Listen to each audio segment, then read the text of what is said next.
चुनावी संग्राम निश्चित तौर पे उत्तर प्रदेश में जिस तरीके से चुनावी संग्राम लगातार अपने चरम पर है, तो सभी पार्टी के कार्यकर्ता और उनके नेता लगातार जनता से संपर्क कर रहे हैं। चरणों में कई 7 चरणों में चुनाव होने हैं। ऐसे में लाइव 24 की टीम पहुंच चुकी है उत्तर प्रदेश के बलरामपुर जनपद में तुलसीपुर विधानसभा में, जहां से बीजेपी के प्रत्याशी हैं कैलाश नाथ शुक्ल जी। इससे पहले वो वर्तमान विधायक हैं, उनसे बातचीत करेंगे और जानने की कोशिश करेंगे कि क्या कुछ है जनता के साथ मुद्दे और क्या लग रहा है इस बार चुनाव में। सबसे पहले बहुत बहुत स्वागत है कैलाश जी। धन्यवाद।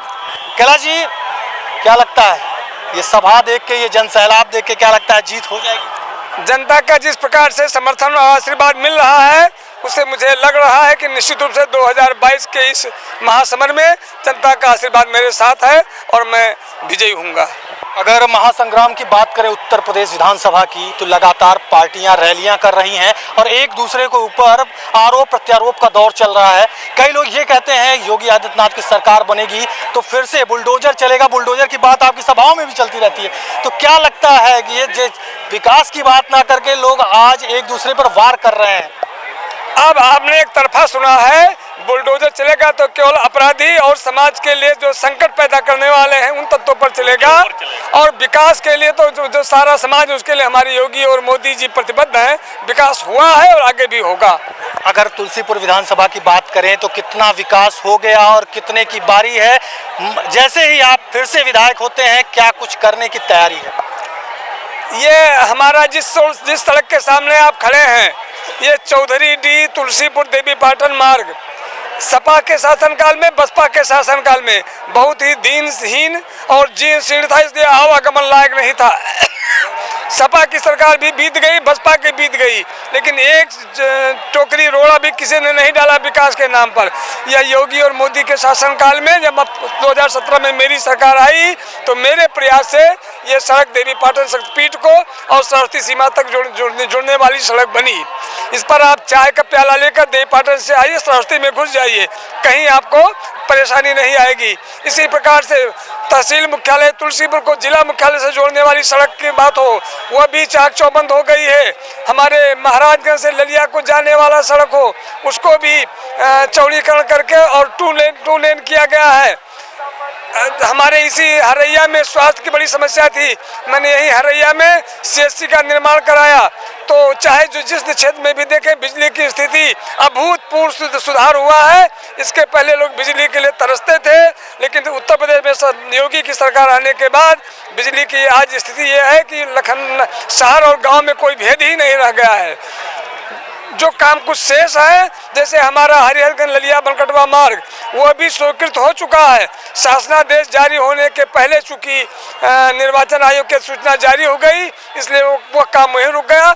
जैसे भी मेरी सरकार आएगी वो भी काम शुरू हो जाएगा। जनता के बीच जब हम गए, अगर बात करें विधानसभा की, तुलसीपुर विधानसभा, तो जनता के बीच जब हम गए, प्रत्याशियों के पास भी गए, कई लोगों के पास जब गए, हम बाहर से आते हुए लगातार टूर जो करते रहे, उस दौरान अगर तुलसीपुर विधानसभा की बात की जाए तो एक मुद्दा लगातार प्रचलित और लगातार लोग करते रहते हैं कि खनन माफियाओं को शरण है कैलाश नाथ। ये बिल्कुल मिथ्या और निराधार आरोप है। मैं चैलेंज करता हूं कि एक भी कोई ऐसी घटना साबित कर दे कि खनन माफिया का मेरा दूर दूर तक वास्ता रहा है। उसी से नोट बनाया आप? मेरे पास नोट है ही नहीं, मुझसे ज्यादा कमजोर प्रत्याशी आर्थिक रूप से कोई दूसरा है ही नहीं। ये आपको जो सूचना दिया वो आपको गलत दिया। मैं सबसे सरल और सीधा, पूरी जनता जानती है कि हमें लोग बौराहा विधायक कहते हैं कि बहुत सीधे बौराहा है। कभी कभी हमारे विपक्षी यही हमारे लिए मुद्दा बनाते हैं कि बहुत सीधे हैं, तो कोई सीधा होना कोई गुनाह नहीं मेरे ख्याल से। अगर एक चीज और निकल के आती है, जब हम तुलसीपुर बलरामपुर निकलते हुए जब हम आते हैं तो एक चीज पर लगी आती है, कई जगहों पे अवैध रूप से, क्या उसके लिए कभी अवैध रूप से वसूली की जाती है, तो उसके लिए कभी आपने मना की? वही चली रही है वो, चूंकि वहाँ हमारा बोर्ड नहीं है, नगर पंचायत में वो निर्दलीय प्रत्याशी का बोर्ड था, तो कभी कभी एक शिकायत बसपा सरकार पार्टी का बोर्ड था, तो मेरे पास भी शिकायत आई। मैंने भी DM से कह करके उसको रुकवाया, लेकिन चूंकि चोरी छिपे कभी कभी लोग कर डालते हैं, लेकिन उस पर भी हम लोग अंकुश लगाएंगे। ये तो हो गई वार और प्रत्यारोप जो लोग लगाते हैं उनकी बातें, मगर विकास पे अब चलते हैं फिर से। कैलाशनाथ शुक्ला, क्या कुछ मैंने पहले भी पूछा कि सबसे बड़ी समस्या होती है अगर ग्रामीण क्षेत्रों में हम निकलते हैं तो खास तौर पे कृषि की समस्या होती है, बाढ़ की समस्या होती है, रोडों की, हालांकि रोडें तो दिखाई दे रही हैं मगर ग्राम स्तर पे अगर हम घूमते हैं तो ग्राम सभाओं की रोडें कई जगह टूटी हुई नजर आती हैं। तो उनको लेकर क्या प्लान है इस बार विधानसभा? ये बात आपने सही पूछा कि चूंकि ये हमारा पहाड़ी और जंगली क्षेत्र है तो बरसात में बाढ़ की विभीषिका के कारण और कई नाले, कई इस प्रकार के नदियां हैं जिनके कारण बरसात के दिनों में हमारे मार्ग भी प्रभावित होते हैं, फसलों का भारी नुकसान होता है।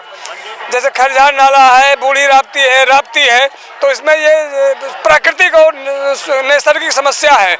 लेकिन हमारी पार्टी और हमारी सरकार इसके लिए भी प्रयासरत है। मैंने भी कार्य योजना बनवाई है। हमारा ये खरझार नाले के दोनों ओर तटबंध बनाए गए हैं, इसको और लंबा किया जाएगा और प्रयास करेंगे कि ये जितने पहाड़ी नाले और नदियां हैं इन पर तटबंध बना करके इनको गहरा करके और बाढ़ की विभीषिका से लोगों को बचाया जाए। पशुओं की समस्या होती होगी किसानों को लेकर, क्या? देखिए, पशुओं की समस्या है, स्वाभाविक रूप से है, लेकिन ये प्राकृतिक समस्या है। पहले पशुओं के पर आधारित खेती थी, बैल पर आधारित खेती थी, लेकिन अब यांत्रिक खेती हो गई, ट्रैक्टर की खेती हो गई, तो ये स्वाभाविक समस्या पैदा हो गई है। लेकिन हमारे प्रधानमंत्री मोदी जी ने घोषणा की है कि 10 तारीख के बाद, सरकार ने पहले भी प्रयास किया लेकिन कहीं ना कहीं अधिकारियों के और अपेक्षित सहयोग न मिल पाने के कारण अपेक्षित परिणाम नहीं मिले। लेकिन प्रधानमंत्री जी ने कहा है कि 10 के बाद इसका स्थायी समाधान करेंगे। सरकार की योजना ये है कि ये गौवंश का गोबर, गौमूत्र, इसका वैज्ञानिक उपयोग किया जाए जिससे किसान और इसके पशुपालक उत्साहित हो, उनको पाले। कोई भी दिमाग में मोदी जी के चल रहा है और मुझे विश्वास है कि रुकेगा, क्योंकि मोदी है तो मुमकिन है। इस बार कितने के पार कैलाश जी, कितने वोट? अब ये तो ईश्वर से चाहेंगे, जीत दर्ज करेंगे। जी तो बताएं। जी ये हम पार्टी का, मेरा तो तब की बार 300 के पार है।